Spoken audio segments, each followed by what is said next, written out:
Good. You also know Bomanjo, Seydou Bomanjo. You know Gabi Mene, who is now with Info Radio. Of course, IB, who is the general manager of Radio Mark. And also we have Morris Banangmene, Ida Nakar, and a whole host of them. So I've been on air for 22 years and counting. And we have several hundred hours, thousands of hours of taped material of our talks, and I've always told you that this program is directed at and tailored for the youth, because they are those who are going to take care and take charge of Ghana tomorrow, and tomorrow is not even far away. But I keep talking because some of us have seen a bit. Some of us were born before independence, so we were actually British subjects when we were born. Then, of course, we had independence. So we have seen every government. We've seen the colonial government. We saw the government of Nkrumah from 1952 to 1966. Nkrumah was Prime Minister in 1952, and after 66. And we can look around and see the journey we have traversed so far. Those who are my age, you will look back and you will see that we are going deeper and deeper into the bush. For example, when we were having our independence, a lot of people, they just didn't want Nkrumah to be the prime minister or the president for no apparent reason. And those same people, they have been given the chance. Soldiers came and did a lot of nasty things. Yeah, soldiers are more disciplined. When they come, just put everything on track. They came, they were worse than the civilians. They tried and tried and tried, everything failed. Now, since 1992, we have said, look, we better still continue to go on with our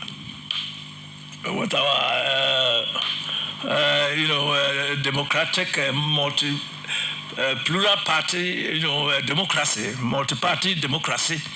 We believe that is better. At least if we make a bad choice, it's better than somebody foisting himself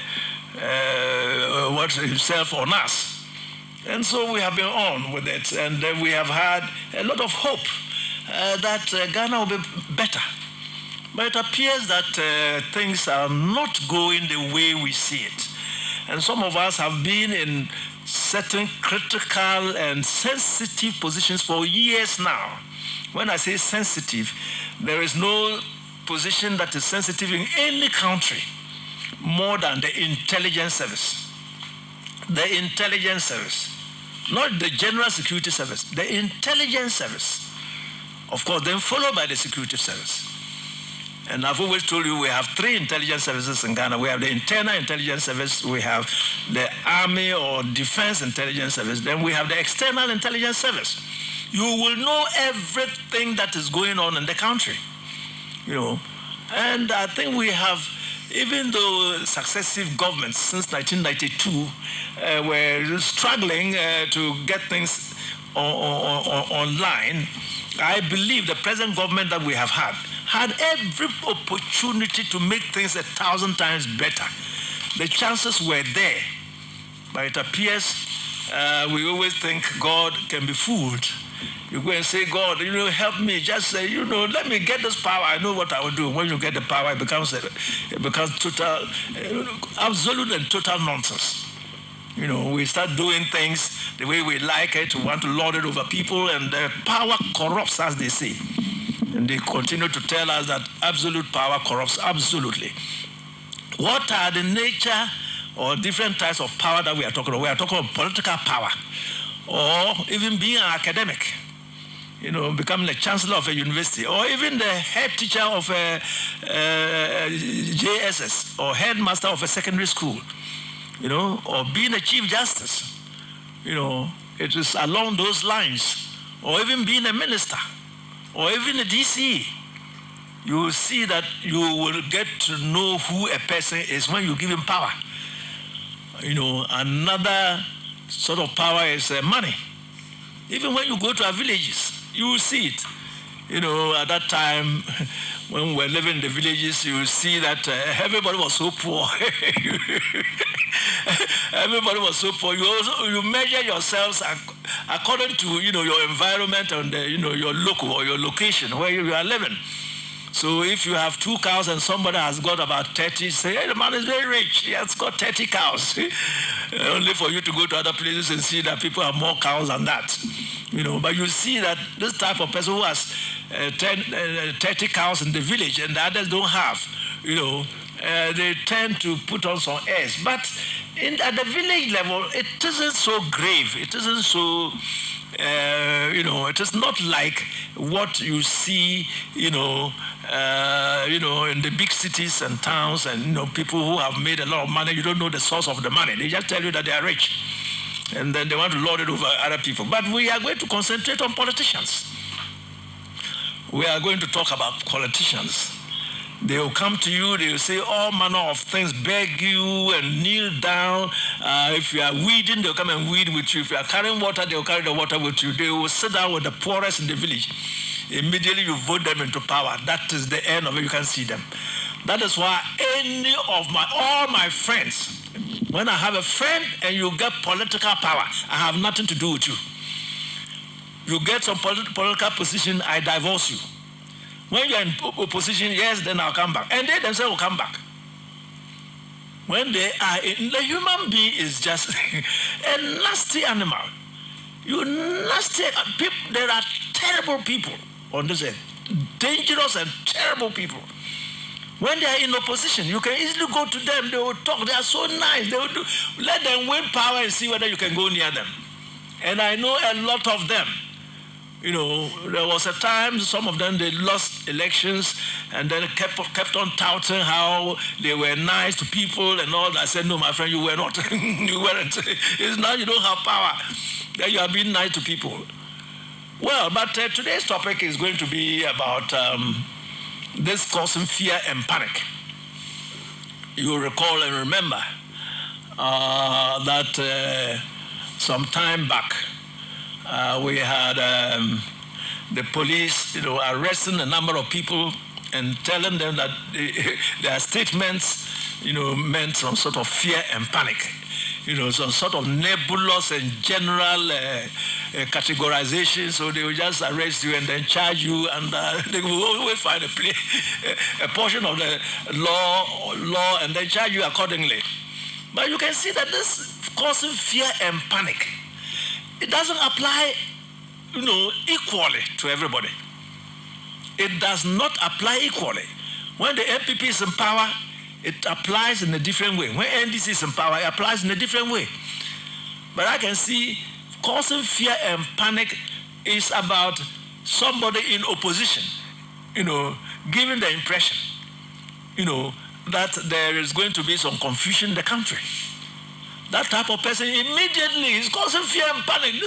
Then they'll start inciting chiefs. Oh, condemn the man. Why are the chiefs waiting? This man, this big chief here, the big chief of the Ashantis, the Aquapems and the Aquamus. Look, Yana, condemn him. Why is he talking like that? And yeah, when you see somebody in power, when the party is in power, and somebody is causing the same fear and panic, that one everybody is quiet. Look, we have to change. Ghanaians will have to change. If we don't change, it's going to take us hundreds and hundreds of years, because I've been seeing this thing for a very long time. The very first day I went to work with the external intelligence, and that was a quiet and a complete 54 years ago, I noticed so many things. I noticed that even within the office, Nkrumah had then been overthrown. And then we were going to have elections. And Buzia was then coming. This was 1969. That was when I started as a security analyst. So, and then all the write-ups, all what the people, we had what they call desks. So a desk dealt with a number of countries. And every officer had a number of countries you deal with. And when it comes, you write every Friday, like today, Friday like this. At that time, Fridays were the busiest days. We wrote reports they call weekly appreciations. So today, Friday, it will be weekly appreciation for week ending 14th April 2023. Oh, you will work and work and work and work. And all the reports came before me. Everybody, all the officers who were writing, I saw them. And I, actually sort of worked on them. So you could see the leanings of even the officers. You could see a lot of things going on there. And of course, there was this Apollo 568. Immediately Buzia came to power in 1969. Most of those people who were still supporting Nkrumah and were in the security and intelligence services, they sacked them. And they called that group of people Apollo 568. Apollo 568 sacked a lot of people. And because of that, many people since that time, they have never liked the MPP because of that. Suppose you are in your position, if you are working in the public service, civil service, you are a teacher, you are a policeman, you are a soldier. Imagine where you are today, then one day they just come and sack you. They will just dismiss you. They don't care if your child is about to go to school and you have arranged to pay his school fees, you have arranged to send this one there, that one there, that. They will just sack you and dismiss you. And that was Buzia who did that in 1969, Apollo 568. I remember it was December 1969. I was then enjoying my first holidays, or leave, rather, not holidays, but leave. And I was traveling home, from Accra up here to the Upper West region. When I reached Bole, then the radio came on that they had and they sacked most of my bosses. Oh, it was a sad moment. For more than 3 months, it was a very sad moment indeed. These people were dismissed, they were sacked. So right now, when you see people vehemently against the MPP, it's because of some of these things. Then after the Apollo 568, we also had the Aliens Compliance Order. Aliens Compliance Order. All people, who came from other countries, like Niger, Mali, Cote d'Ivoire. Mostly they were from Niger, Mali, Nigeria, and Upper Volta. And Nigerians constituted the heaviest number. Most of the houses you see here in Wa, most of them that you see, most of those tall buildings that you see, were owned by Nigerians. I'm the one telling you. I went to school with them, some from Nandom. The whole of Nandom became a ghost town, because there were so many settlers in the Zongo. Nandom itself at that time, the people from Nandom who settled there, the local houses, the local Nandome who were there, they were not more than 15 compounds.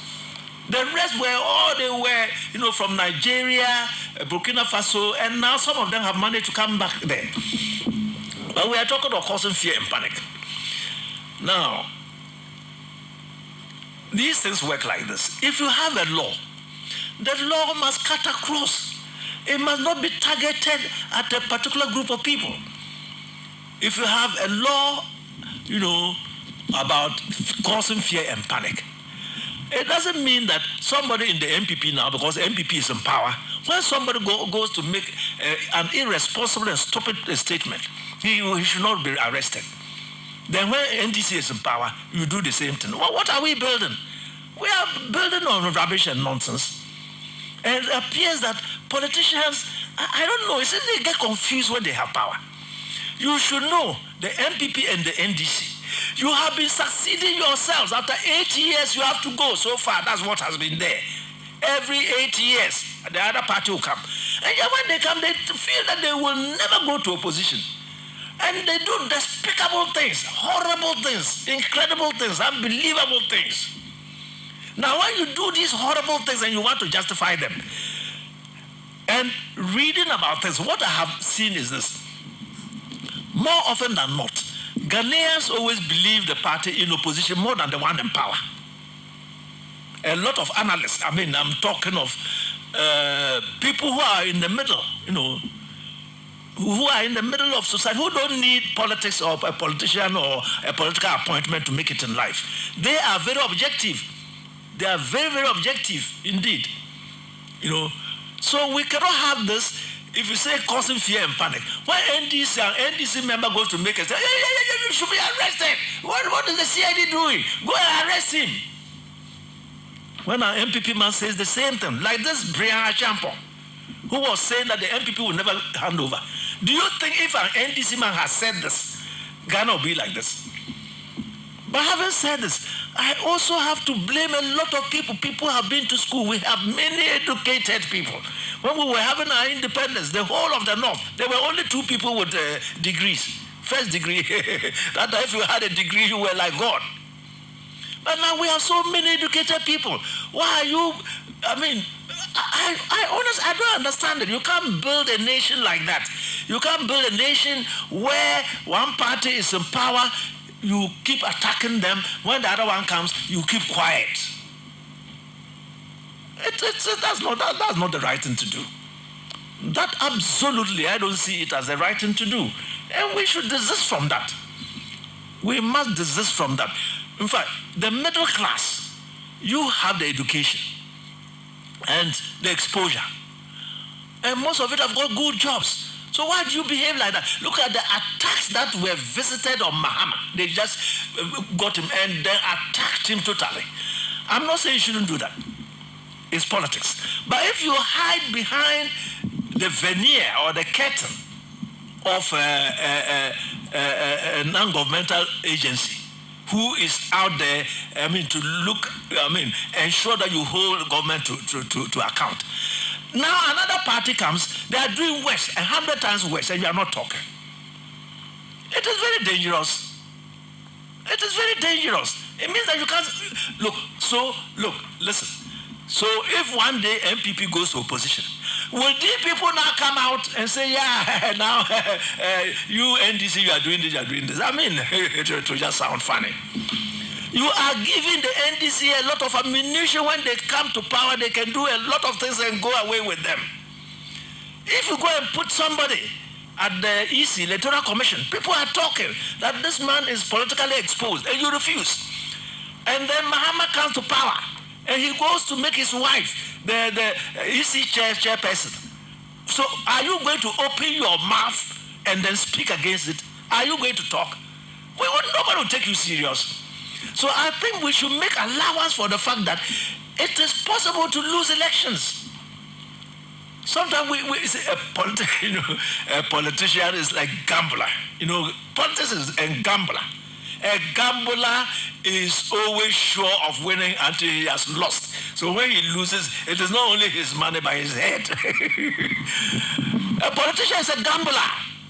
A gambler listens to nothing. He moves by his emotions. There are no people who don't move by their emotions. They will look at the facts and they put the facts before you. Why would you say, if you say certain things, it is causing fear and panic? Then people in power, they will say the same thing and you will let them there. So next time the other party, the opposition people, but if it were opposition, you arrest him. And you see civil society and criminals who are now, some of those people who say they are chiefs, they are criminals. These are criminals. Because if you say you are a chief is not supposed to be politically exposed. And then you are there making political statements. And then you see a naked thing like this and you are sitting down. A chief must respect himself or herself. What is a chief afraid of? Nobody can remove you. It's only your people. So you must hold Ghana at heart. Or what is it? Is it that they give them to the chiefs? In fact, some of the chiefs are even beggars. A lot of the chiefs that we have, when you have a politician going, last I told you, look at my car, I can't even buy tire. Why should you do that? Why should you do that? If that they now go and buy that car for you, can you criticize them again? And I met chiefs when Le Mans was in power, 1979-80. 1980, I just returned from outside. I was then studying at some university outside. I came back, and I went to pay Dr. Le Mans, the president, His Excellency, a visit. I was there when the chief came. Oh my goodness. And Le Mans said, okay, yeah, no, I should go and sit. So he showed me a corner where I went and sat. And this chief came. I was expecting him to just pay compliments to the president and then leave, and then I'll continue with my brief that I was briefing, the president, Dr. Hela Le Mans. This man sat there. I saw that he even removed his hat and put his walking stick there. I said, this man, he won't go soon. But I heard so many things. Oh yeah, I knew that you will win. I knew. No, come on. If you hadn't won, look, I called my people and told them, look, when you go, you know where to go and put your vote. You know where? I was sitting there. Listen, I said, hey. Of course, at that time I was still very young. I said, well, look at this criminal. Look at what this criminal is saying. I was sitting there. I told them, no, go. You know where to go and put your vote. Go and put it there. Yes. They went and voted for you. I said, so what exactly does he want from the president that he will come and be talking about? And we have many people like that. We have criminals. We have a lot of the people you see on this earth moving. They are fake. They are fake. A lot of people that are fake. When you go to these politicians, go to any politician, all politicians who have been given some positions, go to them and sit with them quietly. You hear things. When they win, you see juju men, malams, and then imams. They'll go, yeah, hey, last we made a dua for you. Then we sat down. You know this yasin or ayat kursiyu. When you recited this number of times, I knew that you would win. That day, we had to do a lot of things. Some will even go, you are about to have your elections. Yeah, can you give us some money so that we'll go and buy some special items so that we'll do prayers for you? They are all criminals. When I was coming from Saudi Arabia, I came with more than 1,000 Qurans.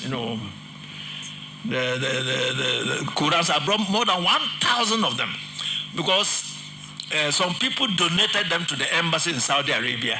And we wrote to the Minister of Foreign Affairs where they were not replying. So when I was coming, I just carried them. When I came, some people got to know about them.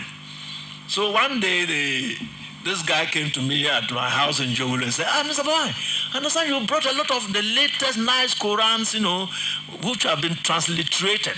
You have a translated Quran into English, then you have a transliteration. The two are different. Translated into English and transliterated. Transliterated means that they will write, if you read it, you read as if you know Arabic and you are reading Arabic. That's the transliterated one. But the translated one is in English. But of course, the Arabic too is there. This man came and told me that it was a Friday, just like today. So that after prayers, he will be going to some prisons and then some hospitals. He wanted to donate some of the Qurans to them. I said, oh yeah, many of them. So I gave a lot of them to him. He took these things away. 2 weeks later, somebody came to me and said, I understand that you gave some Qurans to a certain man. I said, yes. Oh, he has gone to open a store, a bookstore. He's selling them there. So I went there. I said, why are you like this? And this man was said to be a leading, imam in his place. So we have fake people. Of course, politics too is not a simple thing to form a party, contribute money, make the effort and run around to win political power. It's not a small matter because I have stood elections before. It's very expensive. It's very exhausting. It is indeed. And just like I said, you must be a gambler. You must just take it that you will win. It's when the results start coming that you start realizing that things are not as you imagine them to be. But it's a tough thing. But I believe if you offer yourself that you are coming to serve the people, you should try and serve the people, not to come and be a thief and a criminal. A thief. And let me also say this thing. If you are not somebody whose other vocation or job would have been a thief, you cannot be a politician. Nobody who has not, if you don't have the inclination to be a thief, you can never be a successful politician. Because there is thievery everywhere. There is thievery. They steal. And it's not just Ghana. As for Nigeria, they will just come to you with tomahawks, with axes, and cut you to pieces and collect your money and even collect your vote. It happens everywhere. Even in the United States, you have criminals, going to form, they call them lobby groups, lobbyists. Can you imagine you go to a place like America where you can just enter a shop or a store or whatever they call it and buy a gun, no heavy-duty military-grade gun. It is their law. At least one of their human rights. One day they'll bring it to Ghana and then tell us after this LGBTQ, the next thing is, let them sell guns. It's your human right to hold a gun. Then you go to a school and shoot everybody. Look, such people, why is it that they cannot do away with this guns in the US?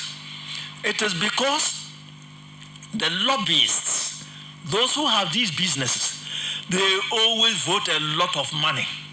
Then they target the two main political parties in the US, which are the Republicans and the Democrats. They will come and give these ones some money and give another group some money. In Ghana, they do that. There are people, those who sell rice.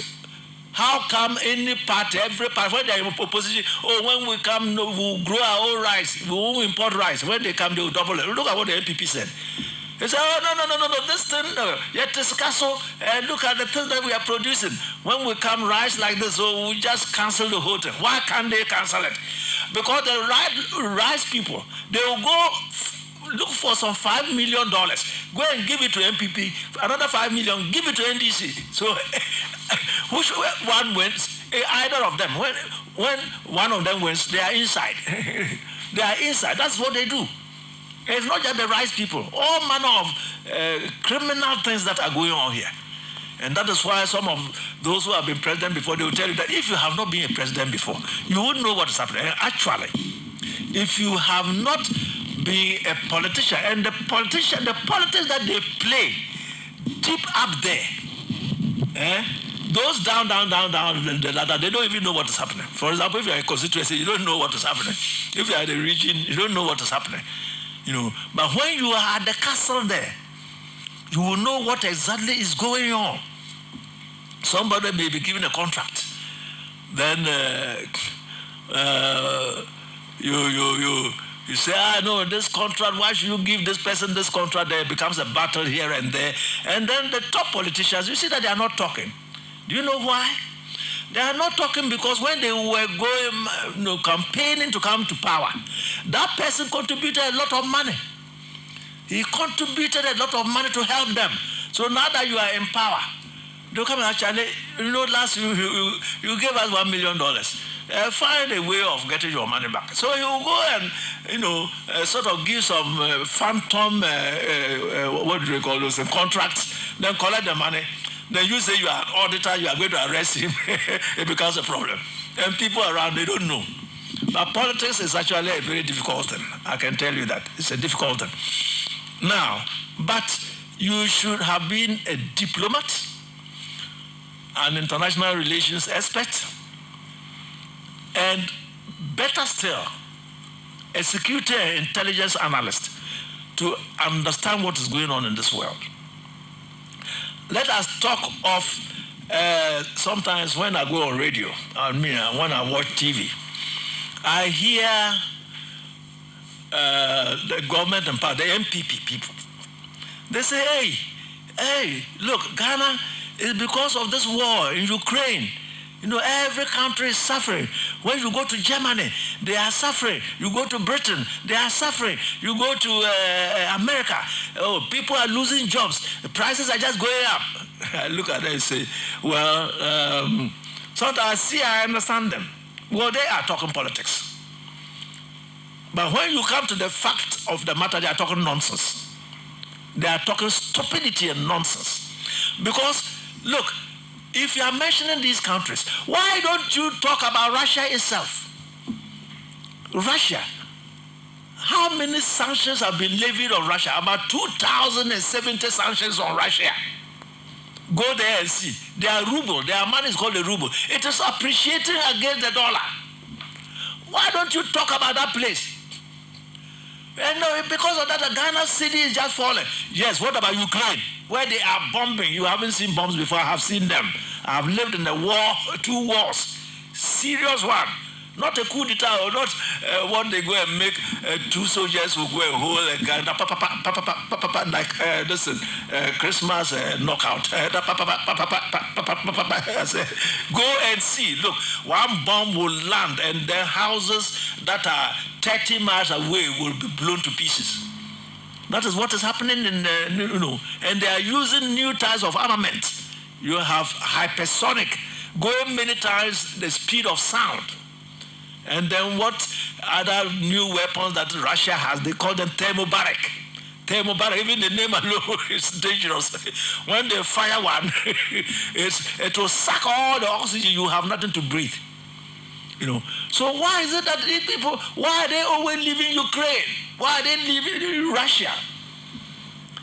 Now, the whole thing is affecting the whole world because of the unpopularity of Joe Biden in the United States of America. The whole reason why we are having all these things happening is because the president of America, Joe Biden, is not popular. So he wants to shift the minds of the people of America to another external exogenous factor. The first wrong thing they did, and of course they have also calculated and see that it was helpful to them, is these sanctions. Because we have had so many wars that America went to fight, there were no sanctions. And most people in America, they talk a lot. We have the best schools, we have the best hospitals, best in science, but they are very ignorant about the rest of the world. America, there has not been any external force that has fought in America for the past 300 to 400 years. They had the Revolutionary War. They fought against the British. Then they fought amongst themselves before the States was formed. Since then, no power. Nobody has gone to all the bombs that are landing in Ukraine. If 5 of them land in America, they will now understand what it is. That's why they are sitting there asking some people to go and fight. And so far, how many American special forces are in Ukraine? There are only 14. And some have sent 1 person. And then America has sent 14. It is Britain that has sent 50. But what am I saying? I'm saying that Joe Biden is not popular in the U.S. So he's trying to shift their minds and tell them that, look, there is a terrible thing that is just going on. And it is about this Ukraine thing. And you dare talk in support of Ukraine. They are mad with you. And that is why they came to Ghana too. They frightened us. Why did they frighten us? You need money. So if you don't believe what they believe, why should they give you their money? When you have come, you were overspending. When they tell you, say, don't talk. It is our internal matter. Now you get broke. You go and foolishly use $5 million, to sort of collapse banks, destroy people's jobs. $5 million, just threw it into the sea. Now we are going begging everybody, kneeling down, begging the Chinese, forgive us our debts. Why should anybody forgive you a debt? If they forgive you the debt, you can never go to that person and borrow again for the next 100 years. If the Chinese should forgive you a debt, you can never go there. It will be in their books. In the next 50 years, you can say, no. As for you, anytime we give you money, you can't pay. So we won't give you. So it is a bad strategy or option to go and say that you should be forgiving the debts. It is for you to forgive yourself by knowing that the number of people who are being employed in Ghana doing in the public service are too many. You should know that first. But let's come to America as we are talking. Now, why is Joe Biden just causing this confusion? He is causing that confusion not because he likes Ukraine. I repeat, the American president is not doing this because he likes Ukraine. But he wants to take the pressure off him because his popularity has plummeted to about 33%, going even down, even more. So there's one thing about America too. When you are president and there's an external threat, the whole of America is to come together as one to fight that threat. So there are times that they will just sit down and create something and go and do some big thing so that to shore up or to lift up their popularity. That is how come Obama went and shot Osama bin Laden. They will just think of something. Noriega or who, this Panamanian president, they just went into another country, arrested their president and took him away and said he was selling drugs. The man was selling nothing.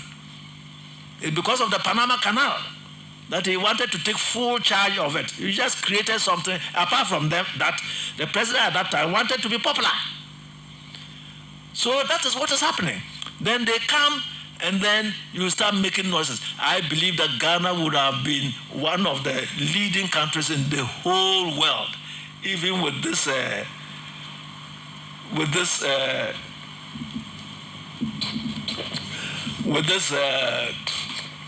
war in Ukraine if we had managed our affairs well, if we had followed our promises to God, telling God, oh, Daddy, just let me be the president. When I come, I'll do the best for my people. Then when you come, you say, God, was it not even the case that as Swami, when people threaten not to vote for the MPP, the president said, if you are not voting, you should be there. I don't really need your vote. Did he not say so? Will it inure well to the party? Is it that he has got a second term? So he has finished. His name will be there. He has been president, whether you like or not, whether he manage or mismanage your country. He has been president. His father was president. So what are you going to do about that? That was that has been his lifelong ambition. And so you can be there if you won't vote it, now your matter. I'm going to hand over in 2024 by God's grace, 2025 January. But then when they hand over, and like I also said, if MPP should lose the elections, and the NDC comes, and the things that the MPP has done, they document and start doing them, where will Ghana go? Where will Ghana go? And some of the things are so naked, and I see them as childish. Some of the things the MPP are doing, they are very, very childish. But one day you'll be in opposition. So if you come out, this Brian Ashampon or something, and say that you will never hand over, is it not causing fear and panic? So what are the security services doing? At least sometimes, there is a way to handle these things. That man, he has power. He has power, he's drawing his power direct from the president. But the police can still act. Call him, invite him, say, look, we want you to explain what you mean by that you won't hand over, and let him talk. Then the police, you have discharged yourselves. You have discharged yourselves. At least pretend that you have called him. And then he came, he made a statement and explained himself. And you think that the explanation that he has given is good. But to leave this to go is a dangerous thing for Ghana. Very, very dangerous. And the way after 8 years being in opposition, MPP people, they are broke. NDC. They are broke to their bones. They are broke. So when they come, they also do everything despicable. Taking it, as what the NDC has been doing as an example. If you go and put people in the government, and when they talk, you say, oh, that they are capable. When Muhammad was there, he put the cousin or the niece there. Was she not capable? Then you go and put this. So if Muhammad should come back, then collect all his brothers, his sisters, everybody who will bram and put it. Where are you going to? Who are you to talk again? Because they have documented everything against you. So some of these people, the way they talk, when they speak, you see that the stupidity they had when they were children is the same they have grown with. Because they are not thinking of tomorrow. You must be an idiot and a stupid person indeed. If you see a thing like this and you are not talking, at least you cover yourself for tomorrow. You will cover yourself for tomorrow. Those chiefs who were against Muhammad, you should come out. Look at, what about the religious people? These religious people who were just there, making a lot of noise. Now you are saying you are going behind. You are now advising people, you are meeting them one-on-one. So when Muhammad was there, why were you not doing that? You see, sometimes you can pretend that you are being balanced. Anytime even some of these religious people want to criticize the government, they'll say that both parties should stop what they are doing. Instead of saying it's the MPP, they'll say both parties. So in fact, my mind is now on, let's say, NDC winning power in 2024.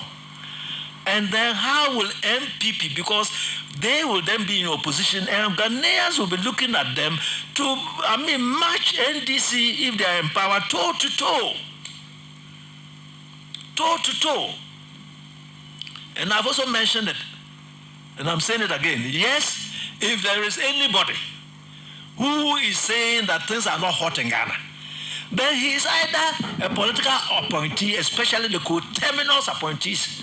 Coterminous means your appointment will expire the day the president hands over on the 7th of January 2025. Those people, they are making a lot of money. Their salaries are out of this life. Those are the Article 71 people. They are paid salaries that I know some pensioners.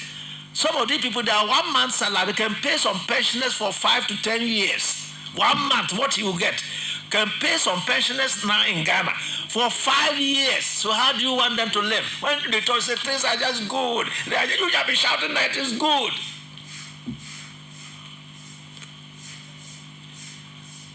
But then, let us also look at it this way. The management of the economy and the whole of Ghana and the direction that has been taken by this government is unacceptable. But that does not necessarily mean that NDC has just won. Let them hear me well. It does not necessarily mean that if NPP has mismanaged the economy, you have won. Look, they have been in power, and they are also, ensuring that they continue to be in power. It is a fool who will be in power and lose that power easily.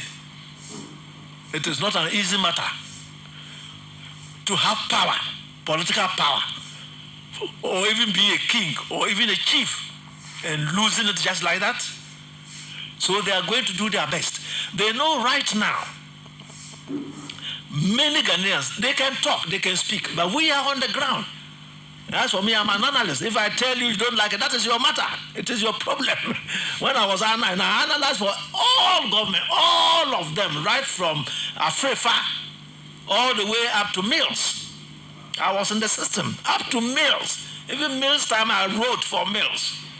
All the presidents, up to Mills. And what I see is what I write. I'm telling you a fact.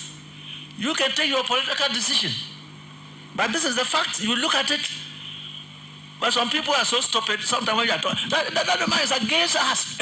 As if you brought Ghana from where?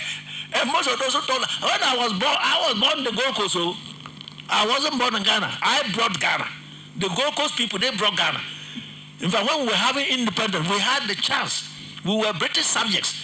And you had a chance, if you wanted, you could go and live you could opt to be a British subject, go and live in Britain at that time. They gave all of us the option. Every one of us. And we said, no, we'll be in Ghana. So don't come and talk. I don't talk against anybody. I talk against systems, not human beings. It cuts across. And let me also tell you something. Everybody on this earth, God has mandated us to carry out certain assignments. So if somebody is carrying his assignment, look, the first time I went on postings, some how many years ago is it now? About 52 years ago. When I went on postings, I was a young man. But I told the ambassador at that time that that's for me, I'd come to work. If he was against me, he would be removed from there. People just turned up. I said, but who is this little man? You are talking like this to an ambassador? I said, yes. I said, I'm ready to work with any and everybody. But anybody who stands against me, look at this. A whole ambassador, what was his name? Kwesi Brew. Ambassador Kwesi Brew. He's late now, may his soul rest in peace. I haven't quarreled with his wife. I said, look at the boy. Look at what he say. You say this to His Excellency? I said, well, I've come to work. And what happened? The man was removed. The man was removed. Wherever I've gone and anybody has dared me has been removed. Even in Wahia. In Wahia. When somebody just went to Accra, that I wasn't NDC. And then the national security there said, Mr. Mawai, no, this man, when he writes about Ghana, no, this man is a professional. They said, no, that they didn't want me here. So they collected my car. And then the national security in Accra called me to come. So I went down. They said, where's your car? I said, but you are the regional minister to collect the car. He said, but why should you do that? Should we give it to you? I said, no. He said, I should go and take public transport. I said, well, I took the public transport and I'm here. Now, so I was with them to try and reorganize how to have this, now they call them regional liaison. They were going to cancel it. NDC was going to cancel this in 2009. I had to sit with the deputy, national security coordinator at that time, Kweku Dua Dankwa. That's his name. I sat with him and told him why I should be there. When we were there, we were called security coordinators, regional coordinators. Now they call them liaison or something. I spoke to them, and those posts are there now. So they said, okay, then I should come. So I stayed. I was actually on contract. So I stayed, and this person just went and said something. So anyway, I was there. They finished with me, then I came back. When I came back, I saw a cocoa sack, some cocoa sacks. Somebody said, hey, Mr. Boy, come and see. I said, what is that? That is a cocoa sack. I said, what is it? That's your car. Brand new pickup. I said, what happened? I had an accident, broke into pieces. I said, okay.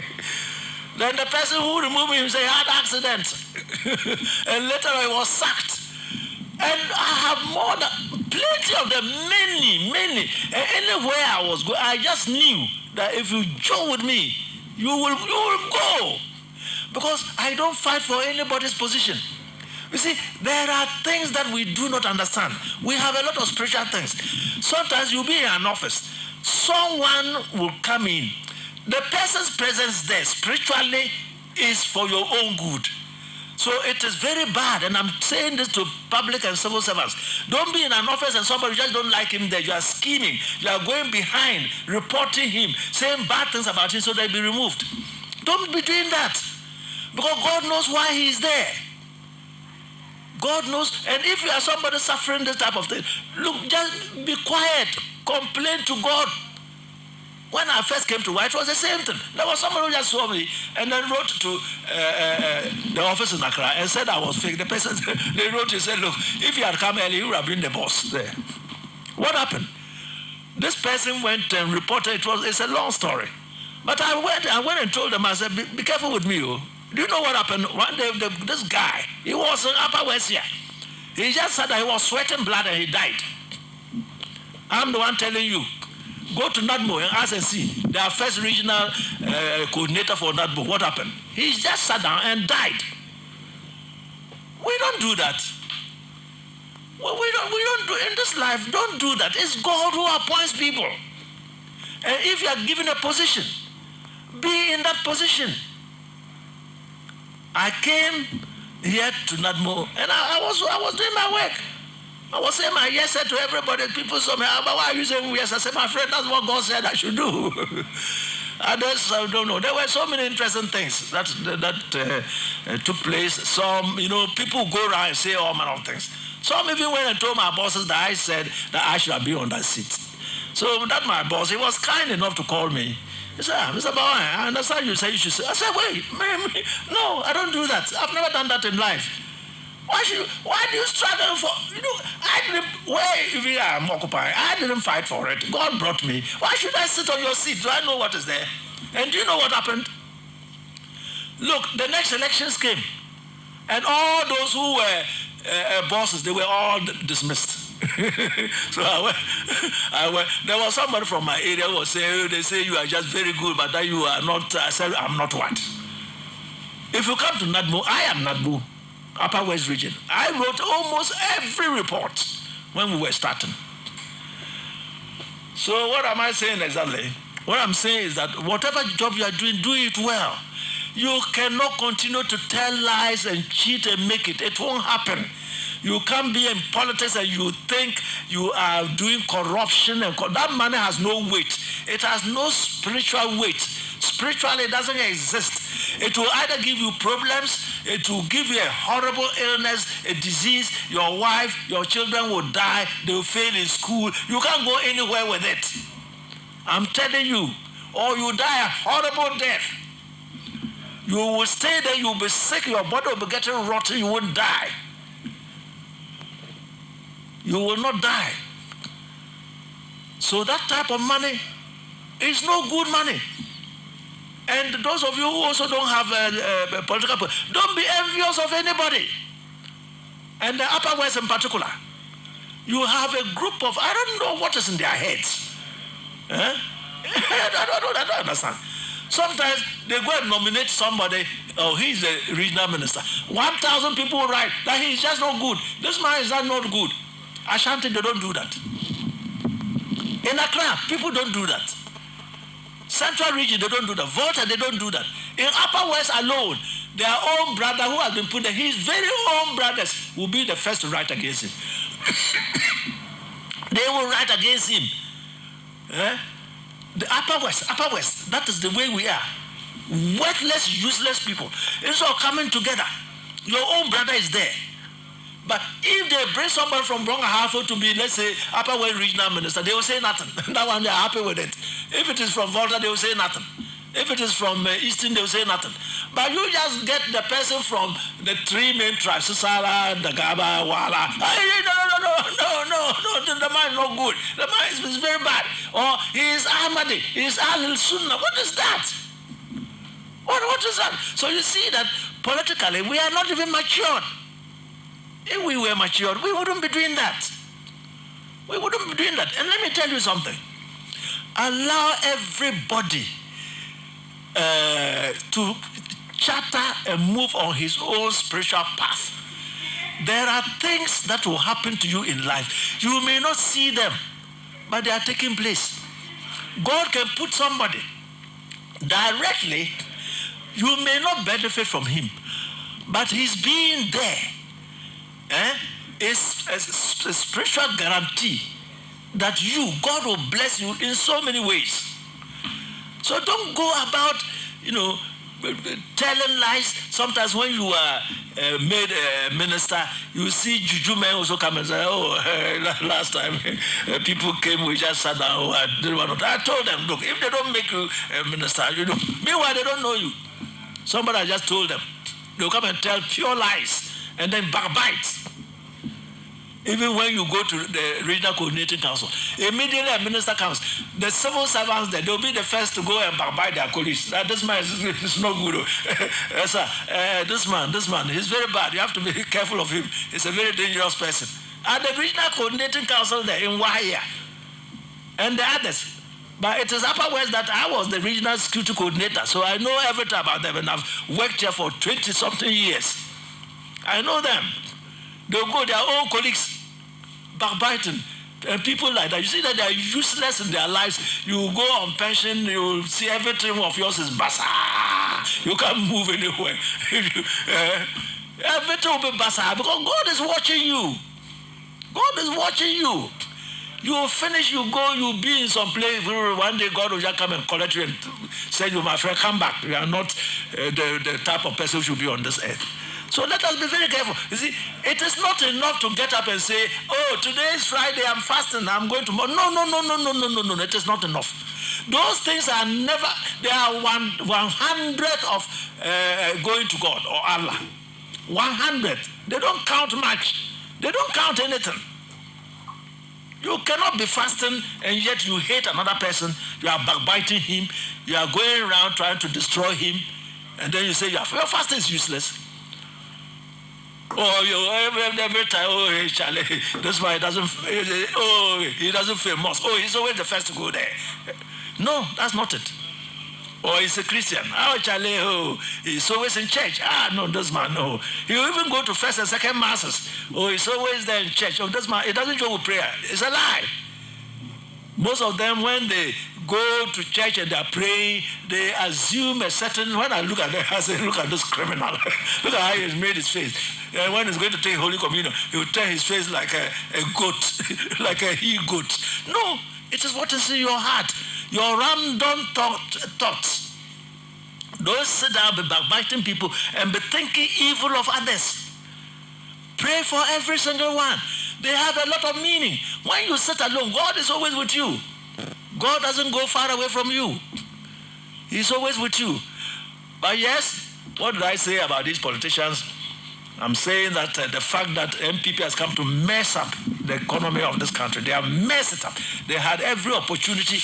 Ghana, by my analysis, and I've told you I've been doing this for 54 years, should have been leading the whole world in develop. We would have been going up, but the recklessness and a different type of just plundering the country. People have jumped into the bush doing galamsey contracts. They are making money. You get people, employ them somewhere, people with 4,000 cedis, before you know they have $40 million. When their names come up, they cover it up. When the banks freeze their accounts, they hide back and go and collect that money. You are collecting to do what with it? What are you going to do with that money? You are just collecting bees, the bees that fly about and bite onto your head. I'm telling you. So, but the NDC too shouldn't think that because of those things, they will just come to power, because nobody knows what will come and do. Who knows what we will come and do?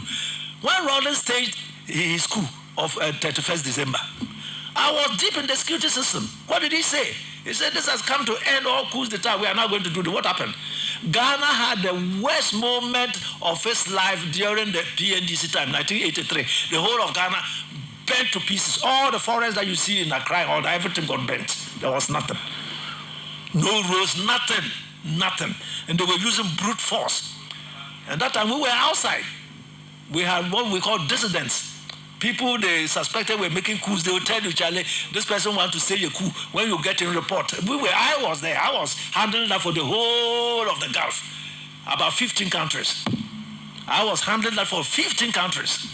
They'll tell you, look, this guy is coming for Hajj, but since he's a soldier, he's coming for Umrah or Hajj, he's suspected to be doing something. So when can you trail him, mount some surveillance on him and let's see what he's doing. Maybe he's coming to raise some money and then come and manage to get some people to stage a coup against us. That was what we're doing. But the MPP too should know that and the NDC also should know that the MPP is well organized. They are going to use ITC. You see, their new man that they have just appointed there. This man you say was Tescon something. They are going to use technology to floor you flat. They are going to use technology. And then there are other things too. Those things that the human beings won't hear. People may be crying and saying the MPP would have destroyed the country, so another group of people may come. But then you may also have some people, even within the NDC, say, Charlie, how did people have made money? One will come, let us also make money like that. You never know. It is when you give them power that you start knowing that what the MPP is doing now, we are complaining. They may come, and they may even be worse. Our next program is just on. It's exactly 10 o'clock by my time. So we thank all of you. God bless you. It's another Friday. So next week Friday we'll be meeting. If you have listened to this broadcast, make sure you tell a friend. As I'm waiting now, I'm just calling a friend of mine, Nuhu Adams, who is moving with me. So he should move up, Nuhu Adams, and come straight away. I'm ready for him. God bless all of you. Amen, amen, and amen.